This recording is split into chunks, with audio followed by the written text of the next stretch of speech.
अहिले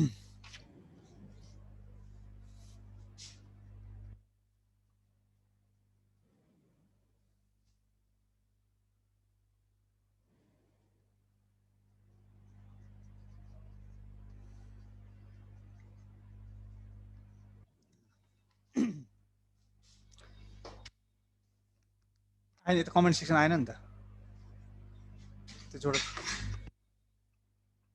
ल साथीहरु अब सुरु गरौँ आजको यो सामान्य ज्ञान खण्डको यो सेसनमा जुन आज हाम्रो डेमो क्लास भनेको छ त्यसमा शासन पद्धति र शासन है विशेष गरी यसमा हामी संविधान र राजनीतिक व्यवस्थाको कुराहरू गर्छौं र यो हाम्रो सबै शाखा अधिकृतको साथीहरूलाई नायब सेवाको साथीहरूलाई खरिदारको साथीहरूलाई बागमती प्रदेशका साथीहरूलाई निजामती पढ्ने अथवा विभिन्न बैंकिङ सुरक्षा क्षेत्र सम्पूर्ण साथीहरूलाई चाहिन्छ संविधानको कुरा भनेको त्यसकारणले गर्दाखेरि यो एकदमै हाम्रो लागि महत्त्वपूर्ण टपिक हो है अब यहाँ टपिकमा जानु भन्दा अगाडि नि म तपाईहरुलाई कस्तो कस्तो क्वेशनहरु सोधेको थिएँ म सरर मलाई मेरो दिमागमा आएको कुराहरु म तपाईहरुलाई भन्छु है जस्तै हाम्रो पोहोर साल परराष्ट्र अधिकृतमा सोधेको क्वेशन के हो भन्दाखेरि नि नेपालमा मृत्युदण्डको सजाय हुने गरी कानुन बनाउन पाइने छैन यो कुन हकसँग सम्बन्धित छ भनेर क्वेशन सोधेको थियो त्यसपछि अवशिष्ट अधिकार नेपालको वर्तमान संविधानको कुन चाहिँ धारामा उल्लेख गरिएको छ भनेर क्वेशन सोधेको थियो यो पनि सोधेको थियो र अर्को सबैभन्दा बढी क्वेशन सोधेको भनेको हाम्रो राज्य शक्तिको बाँडफाँडबाट क्वेशन सोधेको छ गुठी व्यवस्थापन कसको अधिकार सूचीमा पर्छ भनेर नि यो क्वेशन लगभग 15-20 चोटि भइसक्यो होला यो खरिदारमा पनि सोधिसकेको छ स्थानीय तहमा पनि सोधिसकेको छ सुब्बामा पनि सोधिसकेको छ शाखा अधिकृतको म्याच द फलोइङमा पनि क्वेशन सोधिसकेको छ अधिकारका सूचीहरू संविधानको नेपालको वर्तमान संविधानको अधिकारका सूचीहरू इभन क्वेशन कसरी सोधेको छ राष्ट्र बैंकमा भन्दाखेरि नेपालको वर्तमान संविधानमा अधिकारका सूचीहरूलाई कतिवटा अनुसूचीमा व्यवस्था गरिएको छ भनेर क्वेशन सोधेको छ देहाय मध्ये संसदीय सुनवाई नपर्ने देहाय मध्ये कुन चाहिँ पद हो भनेर क्वेशन सोधेको छ है प्रदेश नम्बर 2 मा कतिजना सभासद हुन्छन् भनेर क्वेशन सोधेको छ नेपालको प्रतिनिधि सभामा नेपालको वर्तमान संविधान अनुसार संघीय संसदको तल्लो सदन प्रतिनिधि सभामा समानुपातिक निर्वाचन प्रणाली मार्फत कतिवटा सभासद आउने व्यवस्था छ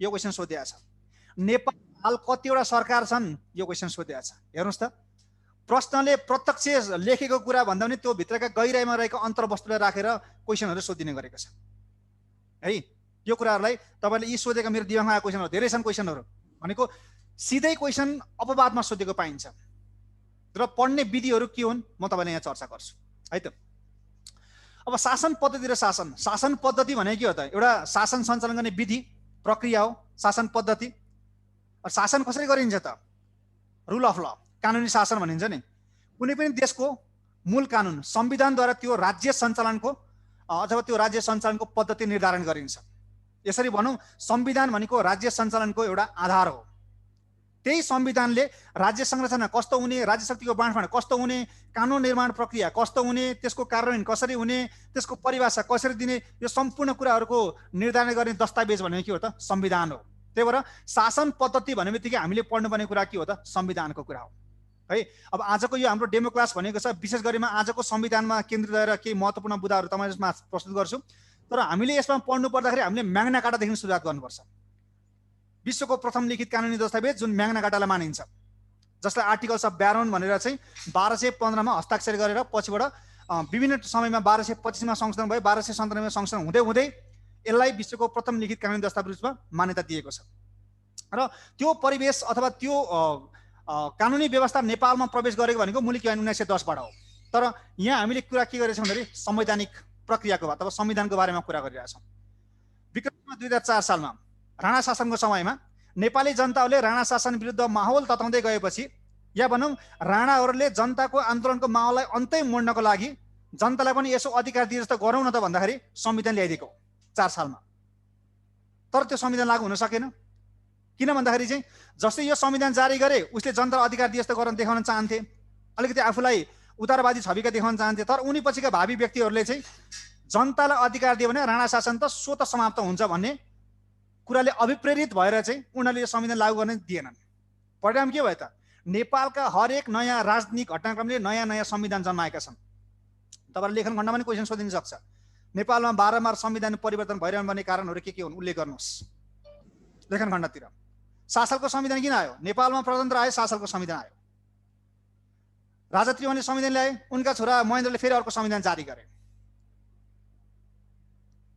त्यसपछि के भयो? नेपालमा अब पञ्चायत सिस्टम, पञ्चायती व्यवस्थालाई प्रवर्तन गर्न कुन संविधान आयो त? 19 सालको संविधान आयो। बहुदलीय व्यवस्था पुनर्स्थापित भएपछि 47 सालको संविधान आयो। दलहरूका बीचमा भएको सहमतिको दस्तावेज भने 63 सालको अन्तरिम संविधान आयो र संविधान सभाले जारी गरेको संविधान नेपालको संविधान। यो पनि के हो त? धरापमा छ। भनेपछि नेपालमा प्रत्येक नयाँ राजनीतिक घटनाक्रमले संविधानहरू नयाँ नयाँ जन्मका जन्मै छन्। एउटा सानो हाम्रो यो संवैधानिक इतिहासमा विभिन्न राज्य सञ्चालनका आधारहरू फरक फरक तरिकाले तर्जुमा गरेका छन् है। त्यसकारणले गर्दा नेपालको वर्तमान संविधानका मूलभूत विशेषता, यसले राज्य सञ्चालनको अथवा शासन पद्धतिलाई कसरी चाहिँ अङ्गीकार गरेको छ भन्ने कुरा म तपाईँलाई थोरै समावेश आजको क्लासमा चाहिँ यो म बुझाउन जाँदैछु। र अहिले विशेष गरी हाम्रो यो प्रतिनिधि सभा विघटन, राष्ट्रपतिको यसमा भूमिका, यो विषयमा म तपाईँलाई विशेष गरी अहिलेको अवस्थासँग जोडेर म केही कुराहरू तपाईँले भन्ने प्रयास गर्छु। महाभियोगको कुरा, विश्वास विश्वासको मत अविश्वासको प्रस्ताव सम्बन्धी कुराहरू, यी कुराहरूमा म तपाईँले आज यो क्लासमा चाहिँ जोड दिन चाहन्छु है। सो शासन पद्धतिको प्रमुख आधार भनेकै त्यो देशको संविधान हो। किन? संविधान मूल कानुन हो।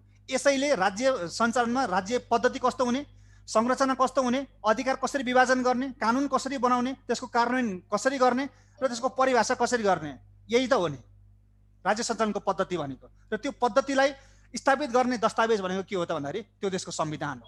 अथवा यही संविधानले त्यो देशको राजनीतिक व्यवस्थालाई चाहिँ के गरेको हुन्छ त भन्दाखेरि चाहिँ सम्बोधन गरेको हुन्छ। यसरी बुझौँ। अब त्यसमा जाउँ। अब यो विकासक्रमको कुराहरू हामी पछि डिटेल क्लासमा चर्चा गरौँला। संविधान, अहिले नेपालको वर्तमान संविधान, यसको नाम के हो त? नेपालको संविधान। नेपालको इतिहासमा प्रथम पटक मिति उल्लेख नगरिकन जारी गरेको संविधान कुन हो भन्दाखेरि नेपालको संविधान हो है। नेपालको संविधान 2072 भन्न पाइएन यसमा। ल अब यो संविधानको महत्त्वपूर्ण विशेषता के हो त भन्दाखेरि नेपालको संविधान जुन 2072 साल असोज 3 गते जारी गरेको यो संविधानले नेपालमा के गर्यो त? शासन पद्धतिलाई कसरी फेरबदल गर्यो त भन्दाखेरि नेपालको एकात्मक शासन प्रणालीलाई, एकात्मक शासन पद्धतिलाई केमा रूपान्तरण गर्यो त? संघीय शासन प्रणालीमा रूपान्तरण गर्यो। संघीय शासन प्रणालीमा रूपान्तरण गरिदियो। The present constitution of Nepal transform the unitary system of governance into federal system of governance. एकात्मक शासन प्रणाली। पहिला नेपालमा एउटा मात्रै सरकार थियो नि है। मेरो नाम अब हिजो ओरिएन्टेसनमा मैले भनेको होइन, मेरो नाम सन्तोष खड्का हो है। अब अहिले नाममा नजाउँ, कन्टेन्टमा हेर्नुहोस्, म लास्टमा भनौँला त्यो मेरो नाम महत्त्वपूर्ण होइन। एकात्मक शासन भनेको के हो त? जम्मा एउटा सरकार थियो पहिला हाम्रो 72 सालभन्दा अगाडि। त्यसले आफ्नो चाहे जति अधिकार क्षेत्रलाई दिन्थ्यो, क्षेत्रले जिल्लालाई दिन्थ्यो, जिल्लाले गर्दा दिन्थ्यो, गाविसलाई दिन्थ्यो। एउटा मात्रै सरकार थियो हामीसँग। तर अब के भयो त? त्यो एकात्मक शासन प्रणालीलाई अब नेपालको वर्तमान संविधानले संघीय शासन प्रणालीमा रूपान्तरण गरेको छ। अर्थात् नेपालमा हाल संघीयता छ। What is federalism? संघीयता भनेको हामी के हो त? फेडरलिजम। संघीयतामा हुन्छ के? संघीयतामा राज्य विभिन्न तहमा विभाजित हुन सक्छ, तहमा। तर जतिवटा तह भए पनि त्यति नै तहका सरकारहरूमा संविधानमा नै स्पष्ट रूपमा लेखेर के गरेको हुनुपर्छ? अधिकार दिएको हुनुपर्छ है। अधिकार प्रदान गरेको हुनुपर्छ। जस्तै संघीयता भनेको हाम्रो देशमा अहिले सङ्घ प्रदेश स्थानीय तह छ नि, यो 3टै तहमा हुनुपर्छ भने छैन नि। स्विजरल्यान्ड भन्ने देश सुनेछौँ हामीले। स्विजरल्यान्डमा के छ? सङ्घ छ, सबै स्थानीय तह मात्रै छन्। जतिवटा तह होस्, 4वटा तह भए पनि होस्, 5वटा तह भए पनि होस्, तर जतिवटा तह छन् त्यति नै तहका सरकारहरूमा संविधानमा स्पष्ट रूपमा किटान गरेर के दिनुपर्छ त? अधिकार दिनुपर्छ। त्यसलाई हामीले के भन्छौँ त? संघीयता भन्छौँ, जुन एकात्मक शासन प्रणालीमा थिएन हो। नेपालको वर्तमान संविधानले भएको महत्त्वपूर्ण विशेषता के हो त भन्दाखेरि एकात्मक शासन पद्धतिलाई संघीय शासन पद्धतिमा रूपान्तरण गरिदियो। र त्यो संघीयतालाई कति तहमा यसले गरिदियो त भन्दाखेरि चाहिँ 3 तहमा गरिदियो। 3 तहमा गरिदियो है। र 3टा तहमा सबैभन्दा माथि हामीसँग के छ त? सङ्घ। समग्र नेपाल एउटा सङ्घीय राज्य हो। Nepal is a federal state. र त्यो सङ्घभित्र कतिवटा प्रदेश छन् त? हाम्रा 7वटा प्रदेश छन्। र अनि त्यसपछि हाम्रोसँग के छन् त? 753वटा के छन् त? स्थानीय तह छन्। स्थानीय तह छन्। 753वटा स्थानीय तह छन्। अहिले नेपालको वर्तमान संविधानले मूलभूत रूपमा उठान गरेको जुन संघीयता छ त्यसलाई चाहिँ हामीले मूलभूत रूपमा कतिवटा तहमा पढ्छौँ त? 3टा, सङ्घ, प्रदेश र स्थानीय तह। अर्थात् संविधानले निर्दिष्ट गर्ने भनेको पहिलो के हो त भन्दाखेरि चाहिँ राज्यको संरचना, स्टेट स्ट्रक्चर। राज्यको संरचना हाम्रो कति तहमा रहेछ त? 3वटै तहमा रहेछ। र मैले के भने संघीयतामा के हुन्छ रे, जतिवटा तह होस् त्यतिवटा तहका सरकारहरूमा संविधानमा नै स्पष्ट रूपमा किटान गरेर अधिकार दिनुपर्छ। त्यो अधिकार दिनु भनेको के हो त? राज्य शक्तिको बाँडफाँड, डिभिजन अफ पावर। राज्य शक्तिको बाँडफाँड, डिभिजन अफ पावर, राज्य शक्तिको बाँडफाँड हो है। राज्य शक्तिको बाँडफाँड भएर मात्रै भयो त? संघले के काम गर्ने भनेर लेखेको छ, अनुसूची 5 मा लेखेको छ। 6 मा के लेखेको छ? प्रदेशको अधिकार सूची लेखेको छ। तर त्यत्तिकै त्यो सूचीहरू त्यहाँ भएको अधिकार प्रयोग गर्न पाइन्छ त? त्यो प्रयोग गर्नलाई सुरुमा के चाहिन्छ? हामीलाई कानुन चाहिन्छ, ल चाहिन्छ। र त्यो ल डिफाइन अथवा कानुन बनाउने जिम्मा कसको हो त भन्दाखेरि व्यवस्थापिका, लेजिस्लेचर भन्छौँ हामी यसलाई। व्यवस्थापिका, we call it legislature. Legislature है, लेजिस्लेचर हो। अब व्यवस्थापिकाले कानुन बनायो। अब कानुन बनाएपछि त्यो जुन अधिकार सूचीमा दिएका कुराहरू त कार्यान्वयन गर्नु पर्यो। कानुनको कार्यान्वयन गर्ने निकाय कुन चाहिँ हो त भन्दाखेरि कार्यपालिका हो।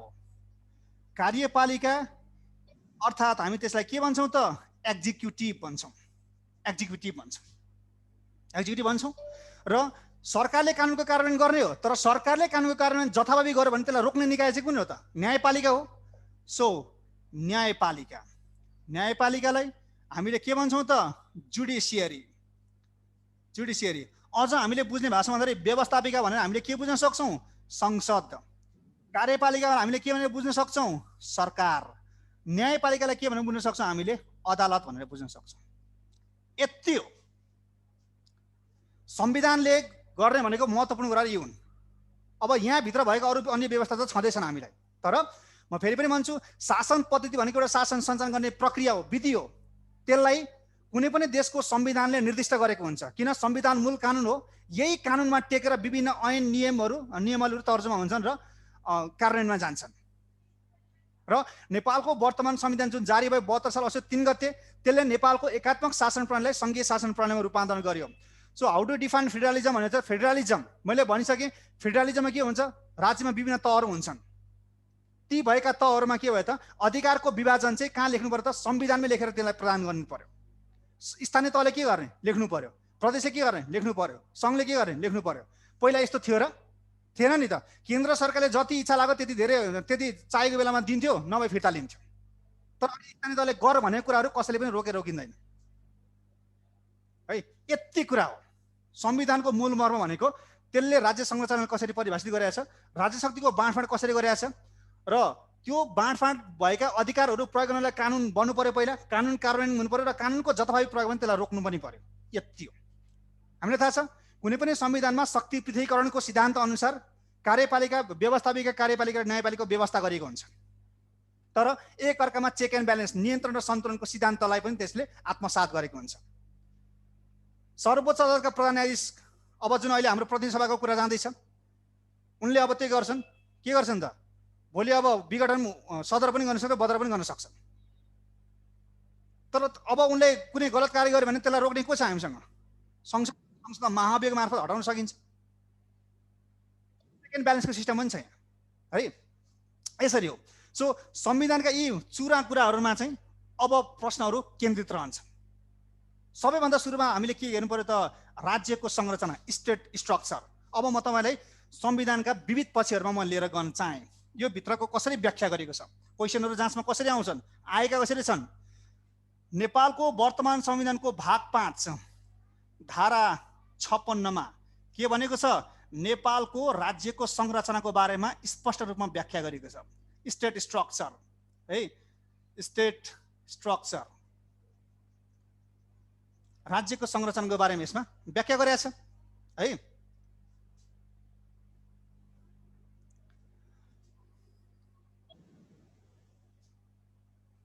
सङ्घले स्थानीय तहलाई कन्ट्रोल गर्न सक्छ। त्यहाँ उसका अधिकार बाहेकका कुराहरूमा उसले हात लाग्यो भने त कन्ट्रोल गर्न सकिहालिन्छ नि। यो यस्तो हो क्या, हेर्नुहोस् त अहिले नेपालमा के भइरहेछ। एउटा प्रदेशमा कुनै मन्त्रीमण्डल बन्छ भने त्यसलाई हस्तक्षेप केन्द्रले गर्छ। संविधानमा लेखिया छ, प्र्याक्टिकली हुने त्यही हो। तर अब जहाँ रुल अफ ल छैन, जहाँ कानुनी शासनको कुरालाई मर्मलाई चाहिँ आत्मसात गरिँदैन, त्यहाँ त अब हुने कुरा भएन प्र्याक्टिकली त है। तर संविधान त त्यो नियन्त्रण छैन, उसका अधिकारहरू यही छन्, त्यो हामी पढ्छौँ है। ओके। सो नेपालको वर्तमान संविधानमा नेपालको राज्यको संरचना भाग 5 धारा 6 उपधारा 1ले के भन्छ? नेपालको मूल राज्यको संरचना कति तहमा हुनेछ भन्छ अरे? 3टा तहमा हुने भनेछ। 3टा तहमा। सबैभन्दा माथि के हुन्छ अरे त? सङ्घ, फेडरेसन। फेडरेसन। त्यसपछि हामीसँग के छ त?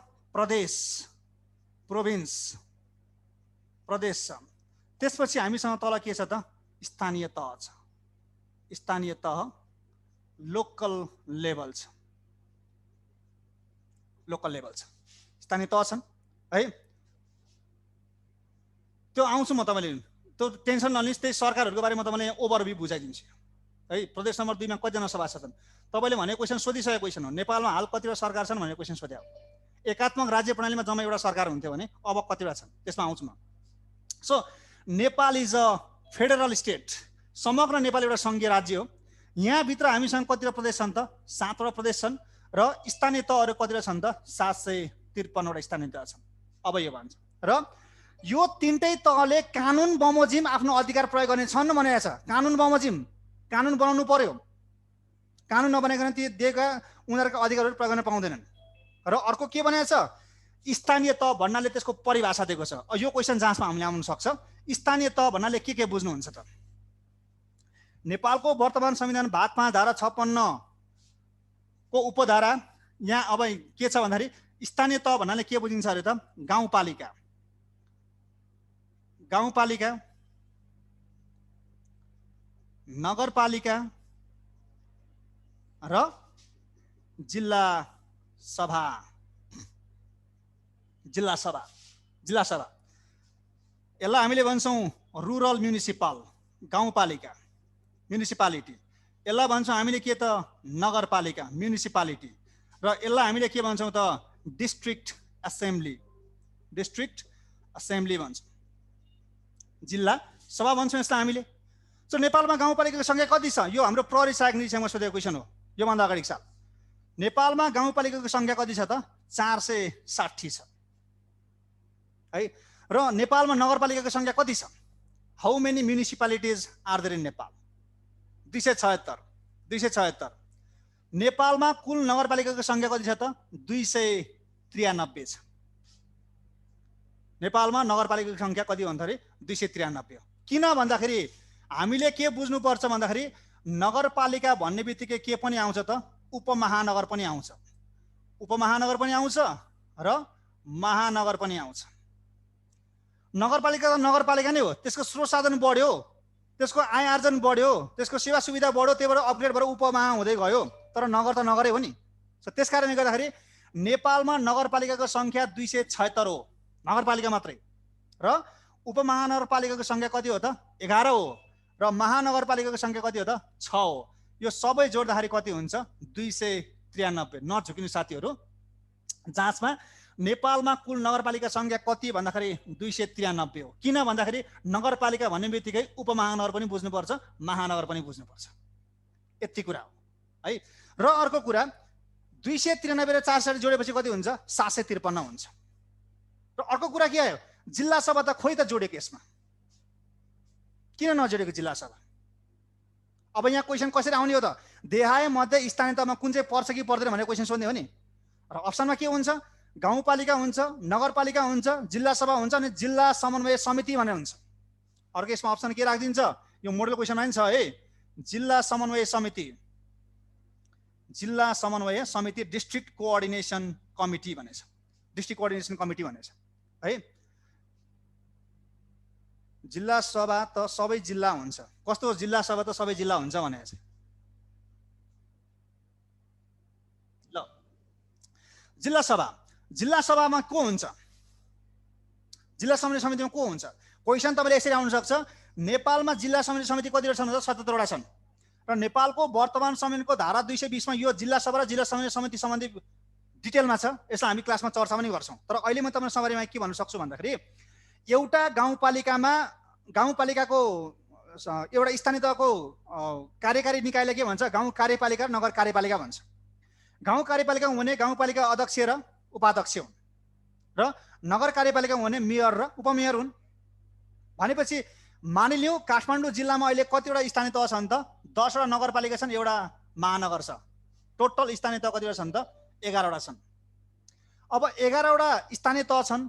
स्थानीय तह भनेको गाउँपालिका नगरपालिका। काठमाडौँमा त गाउँपालिका छैनन्, त्यहाँ त मेयर मात्रै हुने भयो। त्यहाँ कतिवटा मेयर छन् त 11वटा मेयर छन्, 11वटा उपमेयर छन् भनेपछि 22 जना हुने भयो। यो काठमाडौँ जिल्लाको जिल्ला सभामा कतिजना सदस्य हुने रहेछन् त भन्दाखेरि चाहिँ 22 जना हुन्छन्, जुन चाहिँ कहाँबाट हुन्छन् यही गाउँपालिकाका अध्यक्ष र उपाध्यक्ष, नगरपालिकाका मेयर र उपमेयर हुन्छ। र यो जिल्ला सभाले गर्ने के हो? यो जिल्ला सभाले जिल्ला समन्वय समितिको चुनाव गराउने हो। चुनाव गराउने हो। अब चुनावी प्रक्रिया के हुन् पछि हामी चर्चा गरौँला, यसमा कति सदस्य हुन्छन् भनेर। त्यो यिनीहरूले यसको चुनाव गराउने हो। जिल्ला सभाले जिल्ला समन्वय समितिको चुनाव गराउने हो। के को लागि? एउटा जिल्लाभित्र भएका स्थानीय तहहरूबीच समन्वय गराउनको लागि। एउटा जिल्लामा जतिवटा स्थानीय तह छन् त्यसका प्रमुख र उपप्रमुखहरू जिल्ला सभाको सदस्य हुन्छन् र उनीहरूले चाहिँ जिल्ला समन्वय समितिको 9 सदस्य, बढीमा 9 सदस्य है, बढीमा 9 सदस्य जिल्ला समन्वय समितिको चुनाव गराउँछन्। र अब त्यसपछि यिनीहरूको चुनाव भइसकेपछि जिल्ला सभाले सम्पादन गर्नुपर्ने सम्पूर्ण कार्यहरू कसले गर्छ त? जिल्ला समन्वय समितिले गर्छ। यो स्थानीय एउटा जिल्लाभित्र भएका स्थानीय तहहरूबीच समन्वय गर्ने काम। अब हामीसँग पहिला जुन त्यो जीविसा भन्ने थियो अब त्यो छैन हामीसँग। हामीसँग के छ? जिल्ला समन्वय समिति भन्ने छ। तर स्थानीय तहमा जिल्ला समन्वय समिति पर्दैन, के पर्छ? जिल्ला सभा पर्छ। तर जिल्ला सभाले गर्नुपर्ने सम्पूर्ण कामहरू अब कसले गर्छ त? जिल्ला समन्वय समितिमा हुन्छ। एक्ज्याक्टली 9 जना होइन साथी, त्यहाँ बढीमा 9 जना लेख्नुहोस्। ग्यालेक्सी J5 प्राइम बढीमा 9 जना है। अप्सनमा जिल्ला समन्वय समितिमा कतिजना हुन्छन् भनेर सोच भने 9 जना, बढीमा 9 जना भन्छ, बढीमा 9 जना है। ल यति भयो।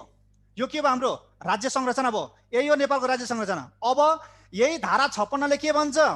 नेपालको वर्तमान संविधानको अनुसूची 4 मा उल्लेख भए बमोजिम 7 प्रदेशमा कतिवटा जिल्ला रहनेछन् अरे? 7 प्रदेशमा के भन्छ? 77वटा जिल्ला रहनेछन् भनेर कोही राखिदिएको छ। नेपालको वर्तमान संविधानमा कतिवटा अनुसूची छन्? 9वटा हो नि। अनुसूची 4 मा के छ? कुन प्रदेशमा कुन जिल्ला छ त्यही राखेको हो। अब हामीले त याद गर्नै पर्यो कुन प्रदेशमा कुन जिल्ला छन् भनेर। त्यो कुन अनुसूचीमा छ त? अनुसूची 4 मा छ।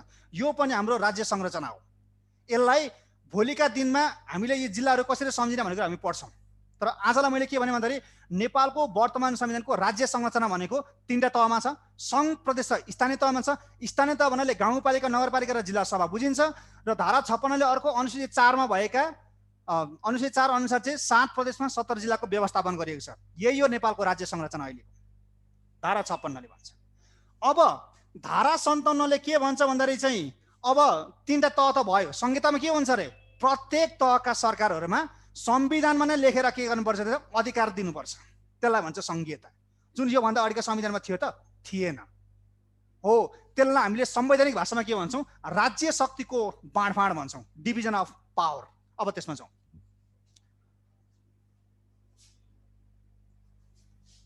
धारा 57मा के छ अरे त? राज्य शक्तिको बाँडफाँड। यहाँबाट क्वेसन नआउने भन्ने कुरा प्रश्नै हुँदैन साथीहरू। 100% आउँछ एउटा क्वेसन। राज्य शक्तिको बाँडफाँड, डिभिजन अफ पावर। अनुसूची 1 मा हाम्रो के छ? झन्डा कसरी बनाउने भने छ। अनुसूची 2 मा हाम्रो राष्ट्रिय गान छ। अनुसूची 3 मा त हाम्रो संशोधनै भइसकेको छ यसपालि। यो त झनै महत्त्वपूर्ण भयो। अनुसूची 4 मा के छ? कुन जिल्ला कुन प्रदेशमा छ। त्यो अनुसूची 4 भनेपछि अब हामीसँग बचे कतिवटा त? अनुसूची 5, अनुसूची 6, अनुसूची 7, अनुसूची 8, अनुसूची 9। यसरी भयो है। अब यहाँ क्वेसन राष्ट्र ब्याङ्कमा के गरे सोध्यो 74 सालमा? नेपालको वर्तमान संविधानमा राज्य शक्तिको बाँडफाँडलाई कतिवटा अनुसूचीमा राखेको छ भनेर क्वेसन सोध्यो। 1, 2, 3, 4, 5वटा अनुसूचीमा राखेको छ। क्वेसन यसरी पनि त सोध्यो। अनुसूची 5 मा के छ? सङ्घका अधिकार छ। राज्य शक्तिको बाँडफाँड भनेको अधिकारको विभाजन भनेको। अनुसूची 5 मा के छ अरे त? सङ्घको अधिकार। सङ्घको अधिकार छ। सक्यो। 6 मा के छ? प्रदेशका अधिकार। प्रदेशका अधिकार सूची। 7 मा के छ? The concurrent rights of federation and province. सङ्घ र प्रदेशका साझा अधिकार सूची। साझा अधिकार सूची। 8 मा के छ? स्थानीय तहका अधिकार सूची। स्थानीय तहका अधिकार सूची। 9 मा के छ? 9 मा के छ त भन्दाखेरि सबैका साझा अधिकार सूची। सबै भनेको के हो? 3टै सङ्घ, प्रदेश, स्थानीय तहका सबैका साझा अधिकार सूची छन्। साझा अधिकार सूची छन्। यो हामीले पढ्नै पर्छ। हाम्रो पोर्सल अफिसरमा म्याच द फलोइङमा सोधेको छ। नासुमा सोधेको क्वेसन के हो? गुठी व्यवस्थापन कसको अधिकार सूचीमा पर्छ? सबैभन्दा बढी खाद्य संस्थान, विद्युत प्राधिकरण, नासुक अफिसर सबैमा सोधेको क्वेसन यही हो। प्रदेश नम्बर 5 का प्रदेशका अधिकार सूची कतिवटा छन् त? 21 वटा छन्। 21औं अधिकारको सूची के हो त? गुठी व्यवस्थापन, प्रोभिजन रिलेटिङ टु ट्रस्ट, गुठी। त्यो कसको अधिकार सूचीमा पर्छ त? प्रदेशकामा पर्छन्। यो कसरी पढ्ने यसलाई हामीले पछि चर्चा गरौँ ल। यसका केही विधिहरू छन्, पढ्ने विधिहरू। तर अहिले चाहिँ हामीले के बुझ्नु पर्यो भन्दाखेरि चाहिँ यो हामीले पढ्न छुटाउनु हुँदैन। क्वेसन यसरी पनि आउन सक्ने रहेछ।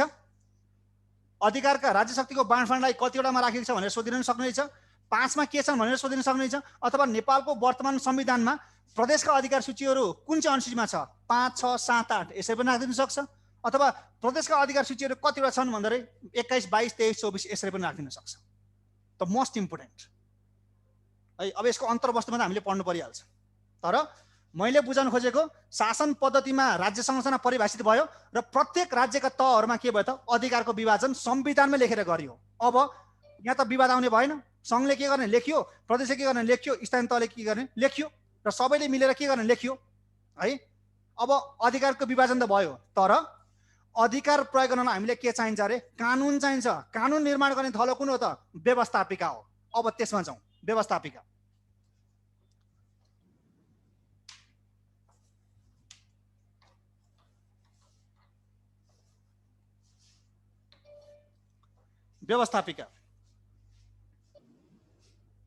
व्यवस्थापिका संविधानमा सबैभन्दा महत्त्वपूर्ण स्थान के को हुन्छ?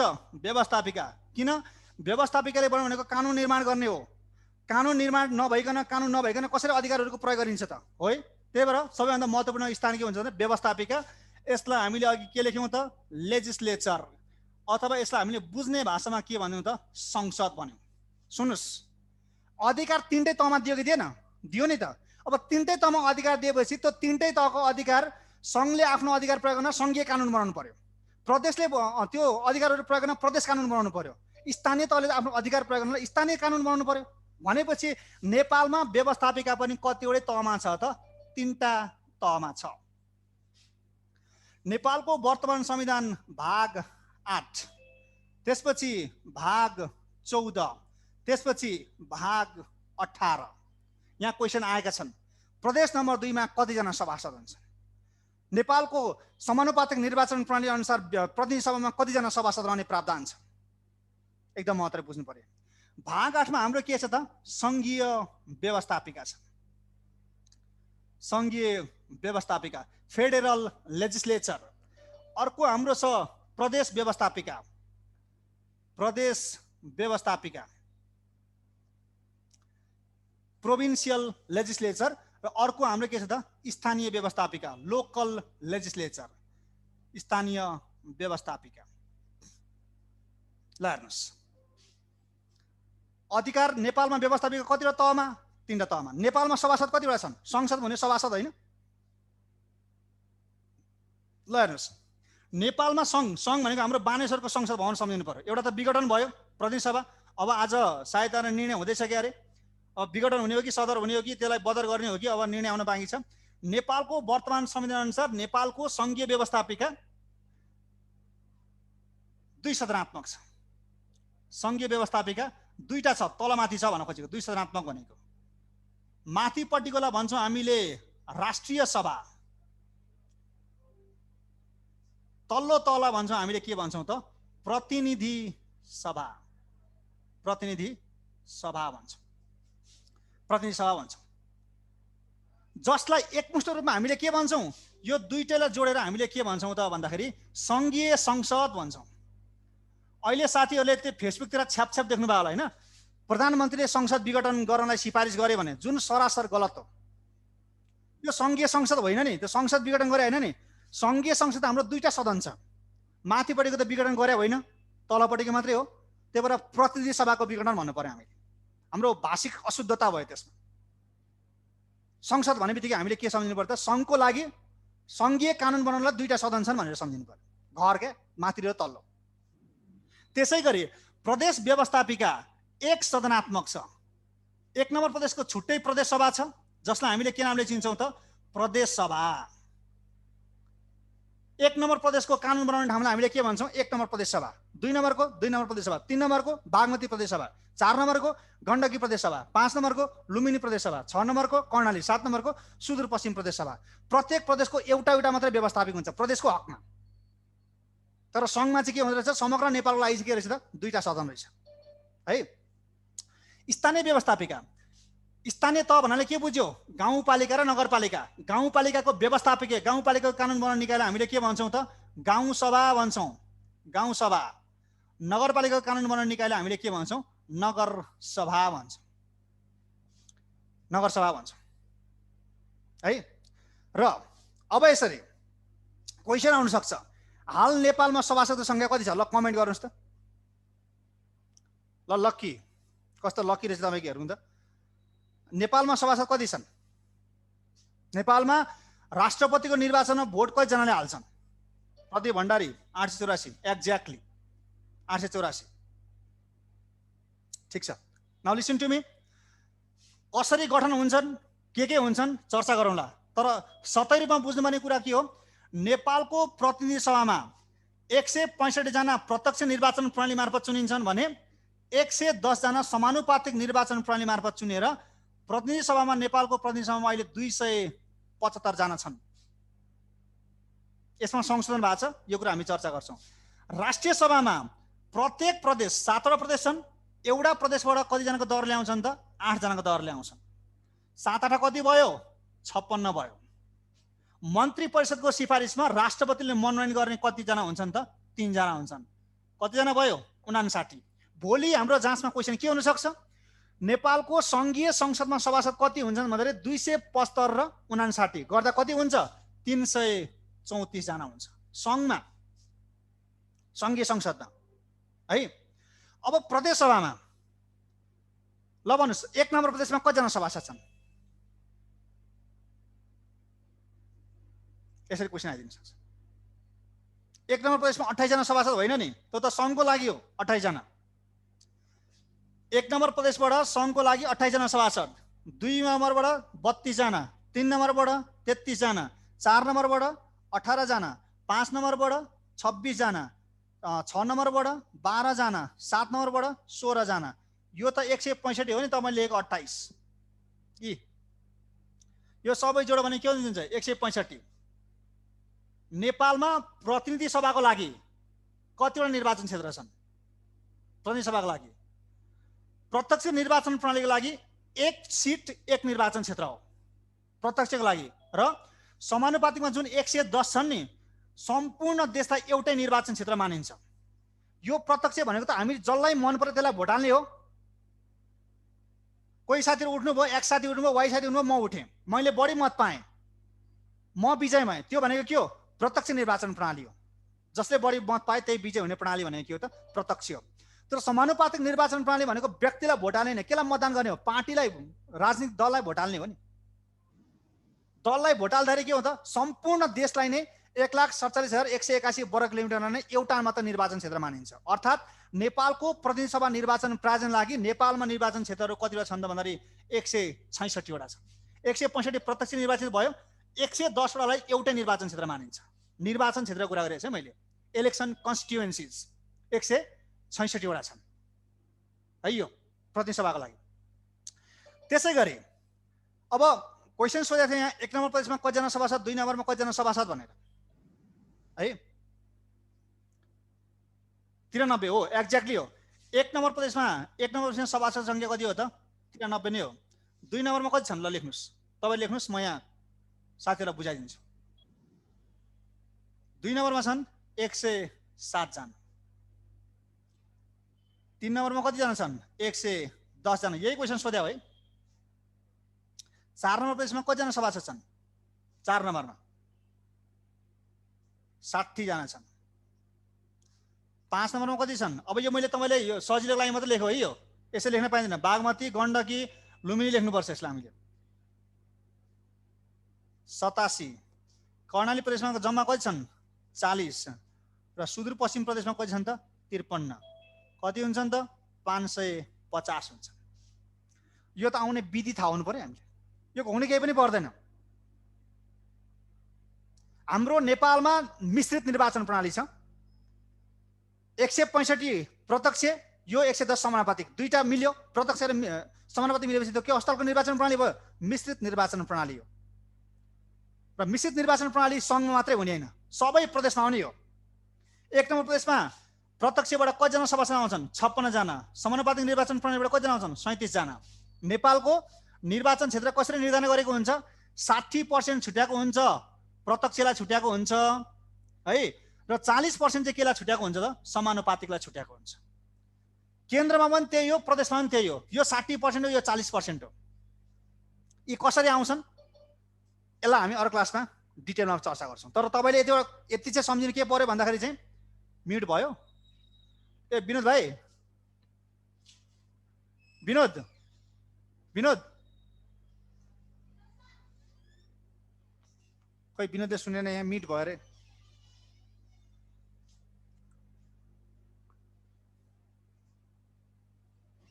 म्युट भयो अरे साउन्ड है। ल 60 र 40 हो। तपाईँले आधारभूत रूपमा अहिलेलाई के सम्झिनु पर्यो? नेपालमा सङ्घीय संसद 2 सदनात्मक हुन्छ, राष्ट्रिय सभा र प्रतिनिधि सभा। प्रतिनिधि सभा भनेको जनताले आफ्नो प्रत्यक्ष मत दिएर आएका प्रतिनिधिहरू भने, राष्ट्रिय सभा भनेको जनताले निर्वाचनमा जिताएर पठाएका प्रतिनिधिले पुनः मतदान गरेर आफ्नो प्रदेशका प्रतिनिधिलाई केन्द्रमा पठाउने विधि भनेको राष्ट्रिय सभा हो। यसलाई हामी इन्डिभिजुअली यसलाई चर्चा गर्छौँ पछि क्लासमा। अहिले यति बुझ्नु पर्यो। र सबै 7वटा प्रदेशमा प्रदेश नम्बर 1मा छुट्टै चुनाव हुन्छ प्रदेश सभाको लागि, 2 नम्बरमा छुट्टै चुनाव हुन्छ, 3 नम्बरमा छुट्टै चुनाव हुन्छ, 4 नम्बरमा छुट्टै चुनाव हुन्छ, सबैमा छुट्टै चुनाव हुन्छ। फेरि भोट हाल्ने हामी मुर्गा भन्छौँ नि, मुर्गा बनायो नि हामीलाई त एउटै हुन्। एउटा गाउँपालिकाको सदस्यदेखि त्यसको वडाध्यक्ष, त्यो गाउँपालिका अध्यक्ष, यदि म गाउँपालिकामा छु भने, नगरपालिकामा छु भने मेयरलाई भोट हाल्ने, त्यो नगरपालिका अथवा त्यो गाउँपालिका कुनै न कुनै प्रदेशमा पर्छ, त्यो प्रदेश सभासदलाई भोट हाल्ने मै हो, र त्यो प्रदेश नेपालभित्रै पर्छ र नेपालको केन्द्रीय संसदको प्रतिनिधि सभामा भोट हाल्ने पनि मै हो। तर उठ्ने उम्मेदवारहरू चाहिँ के हुन्छ? फरक फरक हुन्। यति बुझ्नु पर्यो हामीले है। यो भयो। सो यसरी प्रत्येक प्रदेशमा एउटा एउटा हुन्छ, यसरी जोड्दाखेरि 550 हुन्छ है। यो 60 यता प्रत्यक्ष 60% हुन्छ, यहाँ पनि कति हुन्छ? 40% हुन्छ। र स्थानीय व्यवस्थापिकामा गाउँ सभामा को हुन्छ? गाउँ कार्यपालिका प्रमुख, त्यसको पदन अध्यक्ष हुन्छ। गाउँ कार्यपालिका प्रमुख कति के हुन्छ त? पदेन अध्यक्ष हुन्छ। भनेपछि गाउँ सभाको प्रमुख गाउँपालिका अध्यक्ष हुन्छ, यसरी बुझौँ। नगर सभाको हुन्छ नगर कार्यपालिकाको जुन मेयर हुन्छ, त्यही नै नगर सभाको प्रमुख हुन्छ। त्यही भएर यहाँ सभासद भनिँदैन। सभासद हामीले केलाई भन्छौँ त? एउटा यहाँ गाउँपालिका अध्यक्ष भयो र यहाँ मेयर भयो। अब हामी भन्छौँ न सिंहदरबार घर घरमा, कसरी बनेछन् घर घरमा? अब आउँछ। सङ्घले प्रयोग गर्ने अधिकारको लागि यो कानुन यसले बनायो, प्रदेशले प्रयोग गर्ने अधिकारको लागि कानुन यसले बनायो। प्रत्येक प्रदेशले भने स्थानीय तहमा जुन अधिकार छ त्यसलाई प्रयोग गर्ने लागि कानुन बनाउने कुन हो त? यदि गाउँपालिका छ भने गाउँसभाले बनाउने भयो, नगरपालिका छ भने नगर बनाउनु भयो है। यति हुन्छ। सो यसरी चाहिँ 550 र 334 कति हुन्छ त? 884 हुन्छ। नेपालमा सभासद सङ्ख्या 884 हुन्छ। यो सभासद सङ्ख्या मात्रै होइन, सङ्घीय संसदका दुवै सदन र सम्बन्धित प्रदेश सभाका सबै सभासदहरूले नेपालको राष्ट्रपतिको चुनावमा भोट हाल्ने गर्छन्। त्यसलाई हामीले के भन्छौँ? निर्वाचक मण्डल भन्छौँ है। निर्वाचक मण्डल नेपालमा राष्ट्रपतिको भोट हाल्नलाई 884 हुन्छ। यहाँका सभासदको भोट वेटेज कम हुन्छ, यहाँको सभासदको बढी हुन्छ। यसलाई हामी चर्चा गर्छौँ। तर नेपालमा राष्ट्रपतिलाई कतिजनाले भोट हाल्छन् भन्दाखेरि 884 जना, अथवा नेपालमा सभासद सङ्ख्या कति छ भन्दाखेरि चाहिँ 884 नै हो। यति कुरा बुझ्नु पर्यो।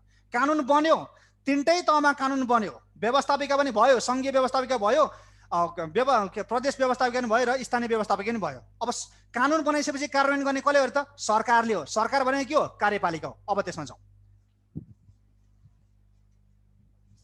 यो आउटलाइन हो है।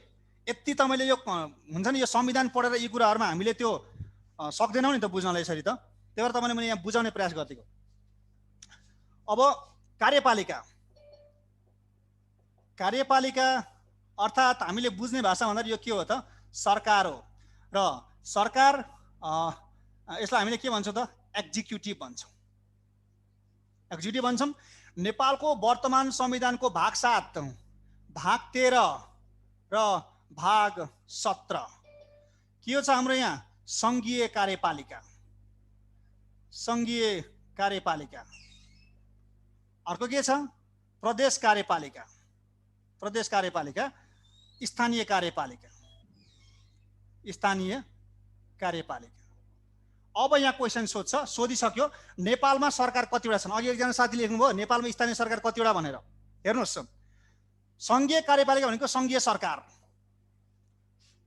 नेपालको संघीयता नेपालको कार्यकारिणी अधिकार को मानिन्छ भन्दाखेरि संघीय सरकार भनिन्छ, प्रदेशको प्रदेश सरकार भनिन्छ, स्थानीय तहको स्थानीय कार्यपालिका भनिन्छ है।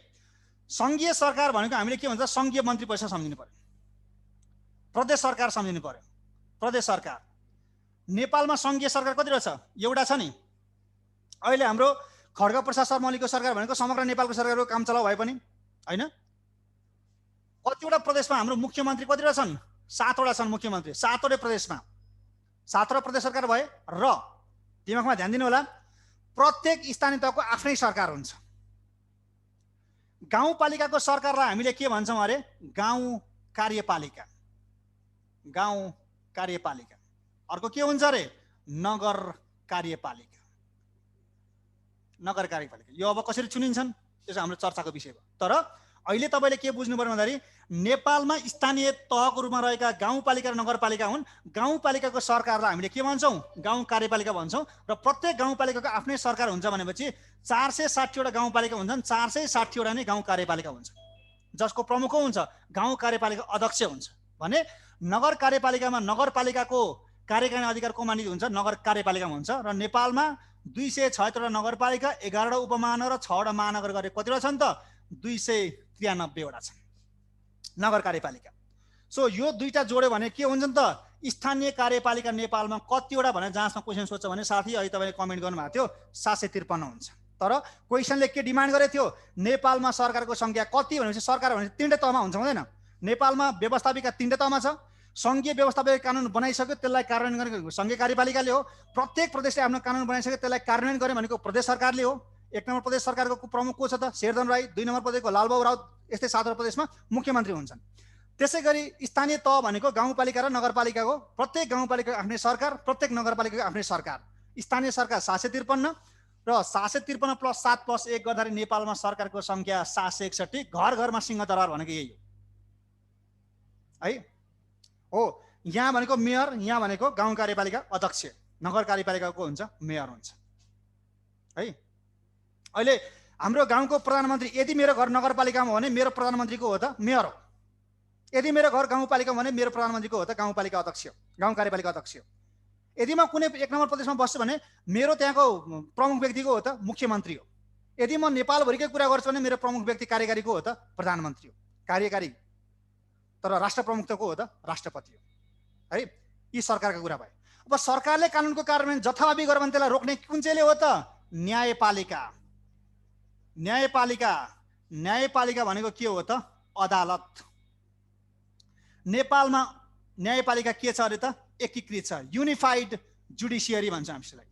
युनिफाइड जुडिसियरी एकीकृत छ नेपालको न्यायपालिका। अर्थात् नेपालमा कानुनको व्याख्या गर्ने अन्तिम निकाय कुन हो त? सर्वोच्च अदालत हो। हामीले संविधानको भाग 1 धारा 1 मा के छ? संविधान मूल कानुन यो संविधानसँग बाजिने गरी अनेक कुनै कानुन बन्छ भने त्यो बाजेको हकमा अमान्य हुने भन्छ नि हो। त्यो अमान्य गर्ने अधिकार चाहिँ कसलाई हुन्छ त? सर्वोच्च अदालतलाई हुन्छ।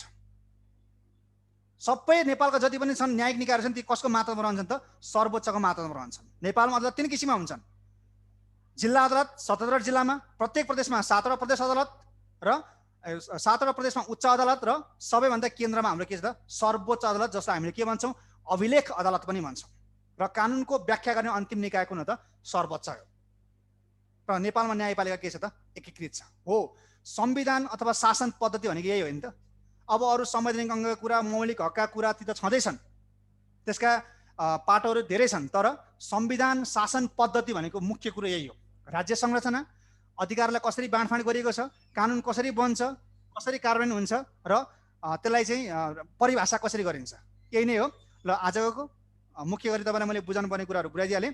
अब बाँकी अरू कुराहरू चाहिँ हामी आगामी क्लासहरूमा चाहिँ चर्चा गर्छौँ है। हस्, थ्याङ्क यू। हस् हस्, थ्याङ्क यू सर। विद्यार्थी साथीहरू, विशेष गरी यो शाखादेखि नासु खरदार र प्राविधिक अधिका विद्यार्थी साथीहरूलाई अत्यन्तै महत्त्वपूर्ण टपिक्स शासन पद्धति र सरकार संविधानसँग जोडिएको सामान्य ज्ञान खण्ड को एउटा हामीले लाइभ डेमो क्लास आज हामीले यो फेसबुक लाइभ, जुम लाइभ र युट्युब लाइभबाट हामीले दियौँ। तपाईँहरू नियमित कक्षामा जोइन हुनलाई हामीले हिजो एउटा ओरिएन्टेसन क्लास गराएको थियो, योभन्दा करिब करिब 24 घन्टा अगाडिको हेर्नुभयो भिडियो भने त्यहाँ पनि एउटा उपलब्ध छ थप केही इन्फर्मेसनको कुरा। र हामीले विशेष गरी कोलम्बियाको एकतर्फी जिकेका क्लास एकल प्रशिक्षककै भूमिकामा एउटा विज्ञान खण्ड गोपी चन्द्र पौडेल विज्ञान प्रविधिको पाटो भन्दा बाहेक खण्ड कम्प्लिट लिनुहुने सन्तोष खड्का सर सबै उहाँले जिकेको पाटो लिनुहुन्छ। उहाँको हामीले एउटा लाइभ डेमो क्लास राखेका थियौँ। र नियमित कक्षा हाम्रो शाखा अधिकृतको, नासो र खरिदारको र प्राविधिक अधिकृत विद्यालय निरीक्षक यसमा पर्छ, तथ्याङ्क पर्छ, इन्जिनियर पर्छ, प्राविधिक अधिकृत यसको कक्षा हाम्रो यदि लिन चाहने विद्यार्थीहरू कोही हुनुहुन्छ, यदि तपाईँको आवश्यकता अन्तर्गत पर्यो भने या त कोलम्बियाकै रिसोर्स पर्सनसँग, जस्तो जिकेमा अहिले मैले सन्तोष खड्का सर प्रयोग गरेको तपाईँहरूलाई लाइभमा राखेँ र आइक्यूमा कुबेर अधिकारी सर हुन्छ, उहाँहरूको दुईजनाको अलिकति विद्यार्थीबाट तीव्र डिमान्ड हुने रिसोर्स पर्सन अन्तर्गत पर्नुहुन्छ। र हामीले आइडी पासवर्ड कसरी पाउने लगायतको भर्ना प्रक्रिया के छ भन्ने कुरामा योभन्दा अगाडिका कोलम्बिया एकाडेमीका करिब करिब आएका भिडियोहरूलाई रेगुलर हेरिदिनु होला। र सबै भिडियो हेर्नु भने तपाईँको पढाइको एउटा निरन्तरता जस्तो पनि हुन्छ। करिब करिब हामीले 15-20वटा जति लाइभ भिडियोहरू राखेका छ। कोलम्बियाको फेसबुक सर्च गर्नुहोस्, फेसबुकमा मजाले भेटिन्छ, अथवा युट्युबमा गएर हेर्नुहोस्, सबै भिडियोहरू हेर्नुहोस्। रिसोर्स पर्सन एकदमै राम्रो टिचर टिम जुन अहिले नेपाल सरकारबाट सरकारी कर्मचारीले पढाउन नपाउने भन्ने अवस्थामा पनि कोलम्बियाबाट हामीले दिएको रिसोर्स पर्सन टफ लेभलको टिम प्रयोग गरिरहेका छौँ। सरसँग यदि क्लास लिन चाहने विद्यार्थी कोही हुनुहुन्छ, नासु खरदार अफिसर र प्राविधिक अधिकृतको भने तपाईँहरूले यो अफिसको टेलिफोन नम्बर 98 510 95 070 सम्पर्क गर्नुहोला, अथवा अफिसको टेलिफोन नम्बर र यो 3वटा नम्बर प्रयोग गर्नुहोला यदि क्लास लिन चाहने विद्यार्थीले। र हामीले आइक्यू र जिके मात्र पढ्छु, प्रथम पत्र शाखा अधिको प्रथम पत्र मात्र पढ्छु, अथवा प्राविधिक अधिको फर्स्ट पेयर मात्रै पढ्छु, अथवा नासु खरदारको फर्स्ट पेयर मात्रै पढ्छु, अथवा आइक्यू मात्रै पढ्छु, अथवा जिके मात्रै पढ्छु भन्ने पनि अप्सन राख्दछ। फुल कोर्सको क्लासलाई हामीले लिने विद्यार्थीलाई एकचोटि भर्ना गरेपछि जाँच नहुन्जेलसम्म रिपिटेड क्लास जतिचोटि पनि अनलाइनमा पढ्न मिल्ने व्यवस्था गरिदिएको छ। एकचोटि भर्ना गर्नु भने 3चोटि 4चोटिसम्म दोहोऱ्याउँछु, बिहान पनि पढ्छु, बेलुका पनि पढ्छु भन्न मिल्छ। हाम्रो शाखाले नासु खरदार प्राविधिक अधिको रेगुलर क्लासको टाइम बिहान 6 बजेदेखि 8 बजीसम्म टाइम छ। यसमा 6 देखि 7 आइक्यू खण्ड कुबेर सरले अगाडि बढाउनुहुन्छ र 7 देखि 8 जिके खण्ड सन्तोष खड्का सरले अगाडि बढाउनुहुन्छ। यो मर्निङको टाइम र इभिनिङको टाइम 6 to 7 हाम्रो जिके खण्डको पाटो छ र 7 to 8 मा तपाईको आइक्यू खण्डको पाटो छ इभिनिङको टाइममा। यो इभिनिङको कुरा हो। आइक्यू प्रशिक्षक भनिगए कुबेर अधिकारी सर, जिकेमा सन्तोष खड्का सर, उहाँहरू दुईजनाले कम्प्लिट जिम्मा लिएर अगाडि बढाउनुहुन्छ र उहाँहरूसँग क्लास लिन चाहने विद्यार्थी यी नम्बरमा सम्पर्क गरेर भर्ना शुल्क बुझाएर अनि नियमित क्लासमा बस्न मिल्यो। थप कुराकानी केही बुझ्नु पर्यो भने अगाडिका भिडियोहरू हेर्नु होला र त्यहाँ दिएका इन्फर्मेसन साथले पनि तपाईँ अपडेट हुन सक्नुहुन्छ। र त्यतिबाट पनि कन्फर्म भएन भने यी नम्बर प्रयोग गर्नु होला। यहाँबाट तपाईँहरूले भर्ना शुल्क बुझाएर तपाईँ नियमित क्लासमा जान मिल्छ। र हामीले यो 4वटा क्लासहरू हिजो आजैबाट अहिले हामी 6 बजे अझै भोलिबाट जाने भयो। हाम्रो भोलि बेलुकाको 6 बजेको क्लास चाहिँ जिकेको स्टार्टिङ क्लास भोलि फर्स्ट क्लास भोलि बेलुका 6 बजेबाट सुरु छ। र आइक्यूको क्लास पनि भर्खरै सुरु गरेको छ। कुबेर अधिकारी सर एकदमै विद्यार्थीले बढी डिमान्डेड रिसोर्स पर्सनभित्र पर्नुहुन्छ र एकचोटि भर्ना गरेपछि दोहोऱ्याइ पढ्न पाउनुहुने हुँदाखेरि 1 दिन 2 दिन छुट्टीको भने 3चोटि दोहोऱ्याउन पाउने हुँदा 1 दिन 2 दिन छुट्यो भने पनि आत्तिहाल्नु पर्ने अवस्था केही पनि हुँदैन। र टपिक्स पढ्ने हो। भूगोल छुट्टो होला, इतिहास त बाँकी नै हुन्छ भने जस्तो पनि हुन्छ। केही दिनपछि तपाईँहरूले जो अहिले हामी लाइभको भिडियो केही दिनपछि हेर्ने कोही विद्यार्थीहरू हुनुभयो भने क्लास छुटेको हुँदैन। छुटेको ठाउँमा रिपिट गर्न नमिल्ने अथवा पढाइ कम्प्लिट नहुने टपिक्स हुँदाखेरि हामीले नै भर्ना लिँदैनौँ। त्यो भएर तपाईँले एडमिसन गर्नुभन्दा अगाडि यदि आजको फेसबुक लाइभमा नभइकन पछाडि रिपिटेड भिडियो हेर्नुभयो भने अफिसमा सम्पर्क गरेर तपाईँले जोइन गर्न सक्नुहुन्छ। सेकेन्ड थर्ड फोर्थ पेपरको रिसोर्स पर्सन लगायतको हामीले तपाईँको अगाडिका ओरिएन्टेसन क्लासका भिडियोहरूमा राखेको छ। यसैमा पनि तपाईँको इङ्ग्लिस खण्ड अफिसरको र खरदारको म्याथ साइन्सको पाटो, अफिसरको सेकेन्ड थर्ड फोर्थ पेपरको पाटो लगायतका फुल ब्रिफिङ छ। ती अगाडिका भिडियोहरू हेरिदिनु होला। र क्लास लिन अनुकूल भयो भने यी नम्बरमा सम्पर्क गरेपछि हामीले पेमेन्ट प्रोसेस म्यासेज गरिदिन्छौँ, सोही अनुसार पेमेन्ट गरेर क्लास अगाडि बढ्न सक्नुहुन्छ। हस्, यति भन्दै आजको हाम्रो यो एउटा फेसबुक लाइभ विद्यार्थीहरूले पनि केही तपाईँको उपलब्धिमूलक होस् भन्ने गरी हामीले क्लास अगाडि बढाएको हो। र हामीले फेसबुक लाइभमा हाम्रो कोलम्बिया पढाउने सबै रिसोर्स पर्सनको भिडियो राखिदिएको छ। हामीले एकदमै टफ लेभलको रिसोर्स पर्सन मात्रै मैले अहिलेसम्म प्रयोग गरिरहेको हुँदा देखाउन मिल्ने रिसोर्स पर्सन हुनुहुन्छ हामीसँग, जहाँ तपाईँको यसो फोटो छुट भन्ने हुन्छ भने त्यहाँ टिचर टिम बेस्ट नभएर अर्कैको फोटो देखाउने कुरा हुन्छ। हामीले चाहिँ तपाईँलाई टिचर देखाएको छौँ र कोलम्बिया पढ्दाखेरि तपाईँले भने जस्तो रिसोर्स पर्सनसँग चाहिँ पढ्न पाउनुहुन्छ। र ती टिचर को हुँदो रहेछ भन्ने कुरो कोलम्बियाको युट्युबमा गएर हेर्नु होला, भिडियोहरू राखेको छ। कोलम्बियाको फेसबुक लाइभमा हेर्नु होला, त्यहाँनिर भिडियोहरू राखेको छ। र कुनै अरू फ्याकल्टीको पनि लिन चाहने हुनुहुन्छ भने तिनै भिडियोहरू हेरेर त्यहाँ दिएका इन्फर्मेसन अनुसार अपडेट हुनुहोला। शाखादी नासु खर्दार प्राविधिक अधिकृतको हकमा अगाडिका ओरिएन्टेसनका भिडियोहरू पनि दोहोऱ्याएर हेर्नुहोस् है। यति भयो भने अफिसरको इङ्ग्लिसको भनेर कमेन्ट गर्नुभयो। अफिसरको इङ्ग्लिसको क्लास हामीले भोलि या पर्सिबाट इभिनिङमा 8 बजीबाट सुरु गर्दैछौँ। त्यो पनि तपाईँलाई हामीले पहिले फेसबुक लाइभमा डेमो क्लास दिन्छौँ, त्यसपछि मात्रै भर्ना प्रक्रिया अगाडि बढाउँछौँ। यदि इङ्ग्लिस मात्र खोज्ने हुन्छ भने फुल प्याकेजको कुरा हो भने अगाडिका ओरिएन्टेसन हेर्ने, कहीँ कतै चित्त बुझेन, कुरा कन्फ्युजन भयो भने यी नम्बरमा सम्पर्क गर्ने, यसपछि जानकारी पाइयो। हस्, धन्यवाद, थ्याङ्क यू।